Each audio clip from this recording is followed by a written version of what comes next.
3 मई से मणिपुर लगातार जल रहा था। 3 मई से हमें लगातार खबरें आ रही थी कि मणिपुर के इस हिस्से में आग लगी है। 3 मई से हमें लगातार ये भी खबरें आ रही थी कि मैतेई लोगों ने कुकी को मार दिया, कुकी ने मैतेई को मार दिया। तमाम तरीके की खबरें लगातार आज भी हमें आ रही हैं। कल राज्य में राहुल गांधी मौजूद थे। राहुल गांधी चूड़ाचांदपुर जाने की कोशिश कर रहे थे, लेकिन उन्हें इम्फाल और चूड़ाचांदपुर के बीच बिष्णुपुर बॉर्डर पर रोका गया और उन्हें वापस इम्फाल की तरफ लौटा दिया गया। फिर राहुल गांधी को हेलीकॉप्टर के जरिए चूड़ाचांदपुर जाना पड़ा और वहां पर उन्होंने तमाम रिलीफ कैंप में लोगों से मुलाकात की। लोगों ने राहुल गांधी को अपनी परेशानियां बताई। लोगों ने राहुल गांधी को एक किताब भी दी। उस किताब में जो डिमांड है वो भी हम आप लोगों को बताते हैं। उस किताब में यही मांग की गई है कि जो 100 पन्नों की वो किताब है, जिसमें हर एक जो भी हिंसा है जो कुकीज़ के साथ हुई उन्हें डॉक्यूमेंट किया गया है। और किताब में जो मांग है वो है सेपरेशन फ्रॉम मणिपुर। कुकीज़ जो हैं एक अलग स्टेट की डिमांड कर रहे हैं। वो किताब को देते हुए जो विजुअल है आपको अभी स्क्रीन पर नज़र आ रहा होगा। इसके अलावा हमें ये भी खबर सुनने मिल रही है कि बीरेन सिंह मुख्यमंत्री पद से कभी भी इस्तीफा दे सकते हैं। पिछले 2 महीने से लगातार मणिपुर से हिंसा की खबरें आ रही थी। जो सेंट्रल गवर्नमेंट का और जो स्टेट का डेटा है वो ये कहता है कि अभी तक करीब 60,000 से ज़्यादा लोग डिस्प्लेस हो गए हैं और उनकी यानी कि उनके घरों को जला दिया गया है और करीब 100 लोगों की इस हिंसा में जान जा चुकी है। वहीं जो मैतेई और कुकी दोनों ही समुदाय का जो डेटा है वो इससे कहीं अलग है। दोनों ही समुदाय बोलते हैं कि हमारे लोग ज़्यादा मारे गए हैं और जो मैतेई समुदाय है वो ये आरोप लगाते हैं कि कुकीज़ जो हैं वो यहाँ के नहीं हैं। आधे जो कुकीज़ हैं जो यहाँ के नागरिक हैं वो यहाँ रह सकते हैं और जो बर्मा के जो म्यांमार के नागरिक हैं वो यहाँ से चले जाएं। जब 2 महीने से लगातार मणिपुर से खबरें आ रही थी तब 2 महीने तक ना ही प्रधानमंत्री ना ही विपक्ष का कोई बड़ा नेता मणिपुर की तरफ गया था। और अब जाके जब करीब 2 महीने हो गए हैं तब राहुल गांधी ने मणिपुर का दौरा किया और उसी के तुरंत बाद ये खबर आने लगी कि हो सकता है कि बीरेन सिंह इस्तीफा दे दें। अब एक सवाल ये भी उठता है कि शायद हो सकता है कि जो सरकार है, सरकार में बैठे लोग हैं वो ये नहीं चाहते कि विपक्ष को ये पता चले कि मणिपुर की ज़मीनी स्थिति अभी क्या है। दूसरी ध्यान देने वाली बात ये भी है कि जब राहुल गांधी मणिपुर में मौजूद थे तब भी वहाँ पर मैतेई और कुकी समुदाय के बीच में हिंसा जारी थी और 2 मैतेई समुदाय के लोगों की इसमें जान भी गई। मैं आपको उनके नाम बताना चाहूँगा। वईखोम नीला कमल और दूसरे हैं कौनसाम हिरोजित मैतेई। इन 2 लोगों की कल मणिपुर में हुई हिंसा में जान गई। और संबित पात्रा का कल ही एक बयान आया। उसके अलावा बीरेन सिंह का भी यही बयान आ चुका है कि 13 जून से मणिपुर में हिंसा नहीं हुई है और किसी की जान नहीं गई है, जबकि कल 2 मैतेई समुदाय के लोगों की जान गई। और जो मैतेई और कुकी दोनों ही समुदाय हैं वो इस बात से जो चीफ मिनिस्टर की बात है और जो संबित पात्रा की बात है वो इन दोनों की ही बातों से सहमत नहीं है कि मणिपुर में हिंसा रुक गई है। उनका कहना है कि हिंसा अभी भी राज्य में लगातार जारी है और जो चीफ मिनिस्टर हैं वो हिंसा को कंट्रोल नहीं कर पा रहे हैं। राहुल गांधी ने चूड़ाचांदपुर में 29 तारीख को दौरा किया और कई रिलीफ कैंप्स में वो गए। इसके अलावा आज यानी 30 तारीख को राहुल गांधी मणिपुर के मोइरांग में मौजूद हैं, जहां पर वो मैतेई समुदाय के रिलीफ कैंप में जा रहे हैं। दोनों ही समुदाय के लोग अभी रिलीफ कैंप में हैं। मैतेई के रिलीफ कैंप में मैतेई समुदाय के लोग हैं, कुकीज़ के रिलीफ कैंप में कुकी समुदाय के लोग हैं। आप देख रहे हैं कि किस तरीके से ये जो 2 कम्युनिटी है ये डिवाइड हो चुकी है। इसके अलावा संबित पात्रा ने एक वीडियो जारी कर कहा कि जो मणिपुर के हालात हैं वो 13 तारीख से कंट्रोल में हैं, लेकिन कितना कंट्रोल में है उससे दोनों ही समुदाय सहमत नहीं हैं। दोनों ही समुदाय के पास अपना डेटा है। अगर मैं ज़मीनी हालात की बात करूं तो कैंप्स में कई कैंप्स ऐसे भी हैं जहां पर लाइट की सुविधा नहीं है, जहां पर पीने का पानी साफ नहीं है। और जो गृह मंत्रालय की तरफ से प्रेस कॉन्फ्रेंस कर वादा किया गया था कि कैंप्स में सुविधाएं पहुंचाई जाएंगी और जिन लोगों के घर जल गए हैं उनको मुआवजा भी दिया जाएगा, वो मुआवजा भी अभी तक ज़मीन पर किसी को मिला नहीं है। लोगों की शिकायत है कि जो वादा किया गया था वो अभी तक पूरा नहीं किया गया। अब देखना ये होगा कि बीरेन सिंह के इस्तीफे के बाद अगर वो इस्तीफा देते हैं तो सिचुएशन जो मणिपुर की है वो कंट्रोल हो पाएगी या नहीं, क्योंकि बीरेन सिंह से दोनों ही पक्ष के लोग नाराज़ हैं और दूसरा एक महत्वपूर्ण सवाल ये भी है कि राहुल गांधी ने जो अभी दौरा किया है 2 महीने बाद, अगर वो पहले कर लेते तो क्या शायद सिचुएशन पहले नॉर्मल हो सकती थी। इन तमाम सवालों के जवाब हमने हमारी north east observer Sangeeta Barua से पूछे। जून 30 सुबह से इम्फाल से खबर आ रखी है दिल्ली में कि मणिपुर चीफ मिनिस्टर जो है N Biren Singh finally resign कर देंगे। खबर ये आया था कि आफ्टरनून में वो गवर्नर से मिलेंगे और अपने रेजिग्नेशन लेटर उनको थमा देंगे, क्योंकि सेंटर ने उनको कहा है कि आप ये ऐसा ही करिए। लेकिन मुझे ये थोड़ा सा मतलब इतना लगता नहीं है कि एकदम से बहुत स्मूथली वो रिजाइन करेंगे, क्योंकि आप देखिए इनका करियर का अंत भी हो सकता है ये, क्योंकि इनके निगरानी में बहुत बड़ा कांड मणिपुर में हुआ है जो सालों तक लोग याद रखेंगे। तो इसका मतलब ये है कि अगर बीजेपी दोबारा पावर में आए भी तो क्या इनको चीफ मिनिस्टर बनाएंगे। तो इनका कोशिश तो इसलिए बहुत होगा कि वो रिजाइन ना करें। तो यही रेजिस्ट वो कर रहे थे पिछले 2 महीने से, और दिल्ली को कहे जा रहे थे कि लॉ एंड ऑर्डर काबू में है।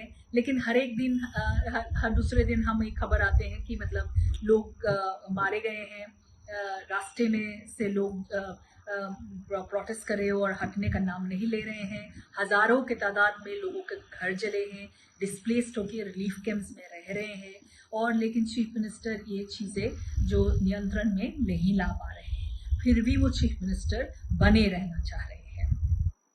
तो ये मुझे नहीं लगता कि बहुत जल्दी वो रिजाइन कर लेंगे, क्योंकि आप देखिएगा अभी जब दिन आगे बढ़ा है, आप ऐसे चीजें न्यूज में भी देखने को मिल रहे हैं कि वो उनके सपोर्टर्स उनके घर पहुंच गए हैं और उनके रेजिग्नेशन फाड़ दिए गए हैं।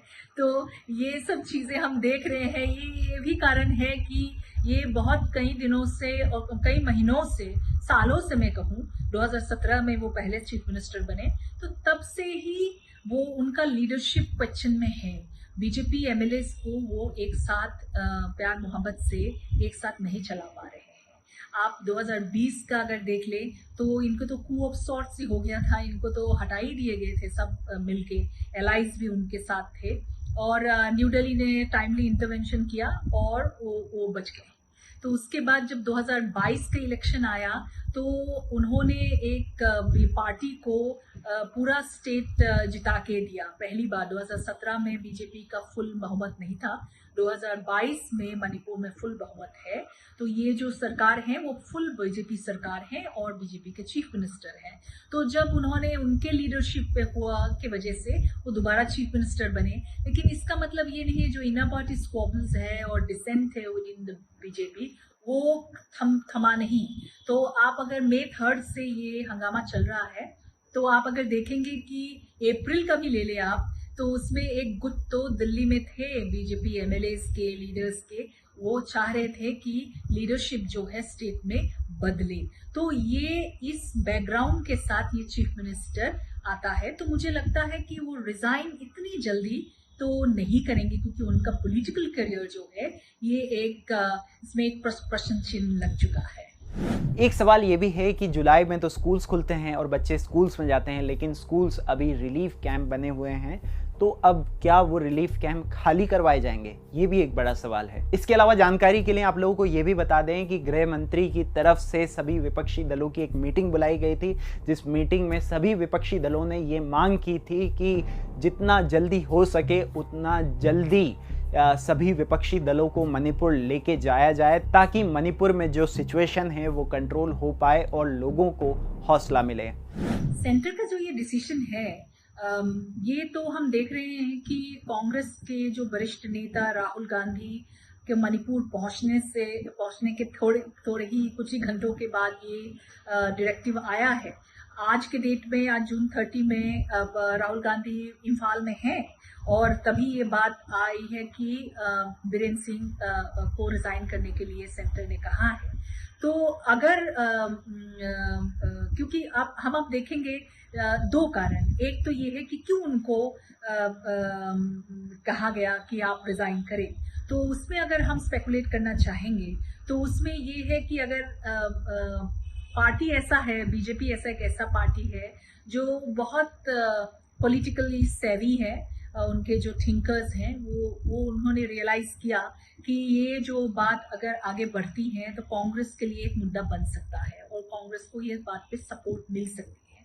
क्योंकि अब जितना भी कहे राहुल गांधी को जब रोका बिष्णुपुर में और रास्ते से जाने नहीं दिया, तो बहुत सारे लोगों में, अगर मैते हो या कुकी हो, तो उनके मन में ये सवाल है। लोग पूछ भी रहे थे, आप मीडिया में देख सकते हैं, कि सरकार क्या छुपाना चाह रहे हैं। तो अगर ऐसा मैसेज पब्लिक को जाता है तो बेहतर है कि इनको रिजाइन करने के लिए करने दिया जाए।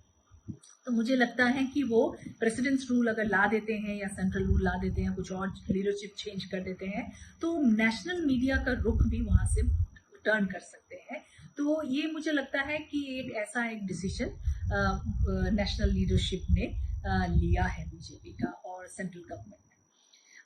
लेकिन उससे एक सवाल ये भी आता है कि इतने दिन से 2 महीने हो गए हैं, इतने लोग मरे हैं, इतना लोगों के घरे जले हैं, हालत खराब है कॉमन आदमी के, तो उस टाइम तो उसको नहीं कहा कि रिजाइन करने के लिए, और अभी राहुल गांधी जाने के तुरंत बाद कहा है। तो उससे ये बात उभर के आती है कि अब देखिए, ये एक फुल फ्लेज बीजेपी स्टेट है, बीजेपी चीफ मिनिस्टर है, और ये जो कर्नाटका में बीजेपी का बहुत ही बुरा हार हुआ है रिसेंटली, और ये एक इलेक्शन ईयर है। बड़े बड़े स्टेट में, मध्य प्रदेश लीजिए, बिहार लीजिए, आप राजस्थान लीजिए, छत्तीसगढ़ लीजिए, इसमें बीजेपी एक इलेक्शन फेस करने वाले है असेंबली में, और अगले साल 2024 में का पार्लियामेंट्री इलेक्शन है। तो उसमें अगर एक बीजेपी स्टेट में प्रेसिडेंट्स रूल ला दिया जाए because law and order break down हुआ है, तो एक जो ऑप्टिक्स जो है पब्लिक को सही नहीं जाएगी। मोदी सरकार का लीडरशिप जो है उसमें सवाल धब्बा पड़ सकता है। तो मुझे लगता है ये एक ऐसा पार्टी है, बीजेपी एक ऐसा पार्टी है जो खाली इलेक्शन पे नजर रखते हैं, जीतने पे नजर रखते हैं। तो मुझे लगता है कि वो खाली उसी हिसाब से वो ऑपरेट कर रहे थे मणिपुर लीडरशिप में भी, चाहे लोग मरे या कुछ भी हो, लेकिन अगर वो उसका बुरा असर लीडरशिप चेंज करने की वजह से बुरा असर अगर कहीं और पड़ता है तो सो भी उसको चलाएं फिर, और जितना देर हो सके वो चलाने की कोशिश करें। तो मुझे लगता है इस कारण से उनको रेजिग्नेशन देने में इतना प्रेशराइज नहीं किया गया। लेकिन जब आप देखेंगे कि ऑपोजिशन वहां पहुंच चुके हैं, द मेन ऑपोजिशन जो कांग्रेस पहुंच चुके हैं, इनके लीडर पहुंच चुके हैं, और ये एक पॉलिटिकल रुख ले सकता है बाकी स्टेट्स में जो मेन कंटेंडर्स, जो कंटेस्टेंट्स है बीजेपी के जो खिलाफ लड़ेंगे, वो कांग्रेस है। तो इसलिए मुझे लगता है कि ये तुरंत एक डिसीजन लिया गया है, सब पॉलिटिकल डिसीजन है। ये कोई लोग मर रहे हैं या कुछ एडमिनिस्ट्रेटिव के हिसाब से डिसीजन मुझे नहीं लगता है, क्योंकि अगर एडमिनिस्ट्रेटिव के डिसीजन होते तो ये बहुत पहले सरकार ले लेते, या मोदी जी कुछ कहते भी, वो प्राइम मिनिस्टर भी हैं देश के, लेकिन उन्होंने कुछ कहा भी नहीं, तो उन्होंने इस मामले से दूर रहे।